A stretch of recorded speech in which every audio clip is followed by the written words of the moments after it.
राधे राधे भक्तों, जय श्री कृष्णा, जय श्री बांके बिहारी लाल की जय। आप सभी को नवरात्रि की बहुत बहुत शुभकामनाएं। भक्तों, नवरात्रि की पूजा आप सभी ने कर ली है तो प्रथम दिवस का भी मैंने वीडियो अपलोड कर दिया है।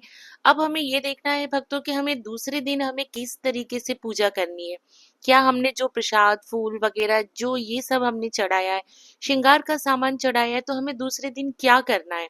तो चलिए भक्तों, इस विषय पे मेरा दूसरे दिन का वीडियो है, तो जिसे आप भक्त लोग जरूर देखिएगा। तो भक्त लोग, आप देख रहे हैं कि चौकी पे मैंने सिर्फ श्रृंगार का सामान, दक्षिणा और हमने जो बोई थी वो रखा है, कलश रखा है और माता जी का स्वरूप विराजमान है। देखिए भक्तों, हमें जो जल का लोटा है जिससे हम शुद्धिकरण करते हैं, वो जल हमें बिल्कुल ताजा भरना है। साथ में उसमें हमें गंगा जल को मिला लेना है। भक्तों, चौकी पे आपने जो भोग का सामान रखा था वो आपको हटा लेना है। जो भी पुराने फूल वगैरह आपने रखे वो सब आपको चौकी पर से हटा लेना है।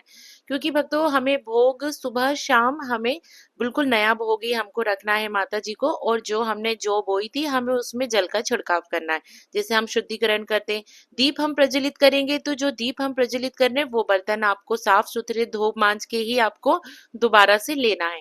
तो देखिए, यहाँ पर हमने जो दीप लिया है उसे हमने धो मांज लिया है अच्छे से और उसी को हमने रखा है। फिर से हमने फूल रख के हमने उसकी स्थापना की है। इस तरीके से देखिए भक्तों, शुद्धिकरण करना है, वापस से हमें तिलक लगाना है। अब हमको यहाँ पर जनेऊ और वस्त्र रूपी जो हम कलावा समर्पित करते हैं वो हमें नहीं करना है। अब हम सिर्फ तिलक करेंगे और पुष्प समर्पित करेंगे।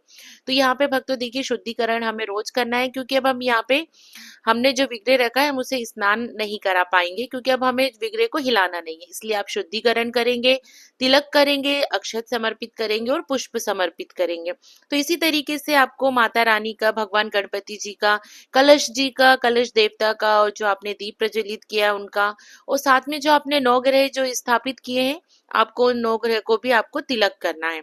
तो इस तरीके से भक्तों हमें पूजा करनी है। श्रृंगार का सामान आप वहीं चौकी पे रखे रहने देंगे, क्योंकि अंतिम दिनों में आपको श्रृंगार का सामान और जो आपने दक्षिणा समर्पित की है वो आपको दान करना है। इसलिए इसको चौकी पर से ना हटाएं। तो चौकी पर मैंने ये श्रृंगार का सामान रखा हुआ है।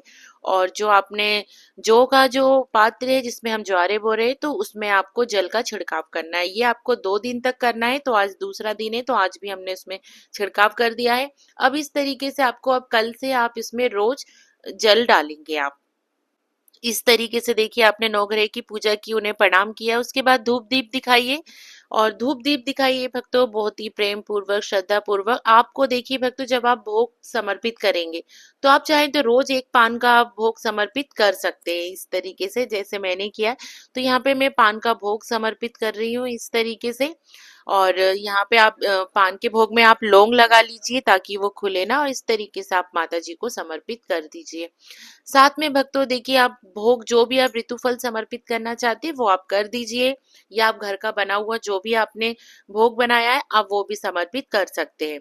जो भी फलाहारी आप भोग बना रहे हैं वो आप समर्पित कर दीजिए। साथ में बताशे आपको जरूर समर्पित करने हैं। तो यहाँ हमने बताशे समर्पित कर दिए। मीठे में जो भी आप समर्पित करना चाहे, आप गुड़ या शक्कर भी कर सकते हैं, लेकिन कोशिश कीजिए कि आप बताशे समर्पित कीजिए।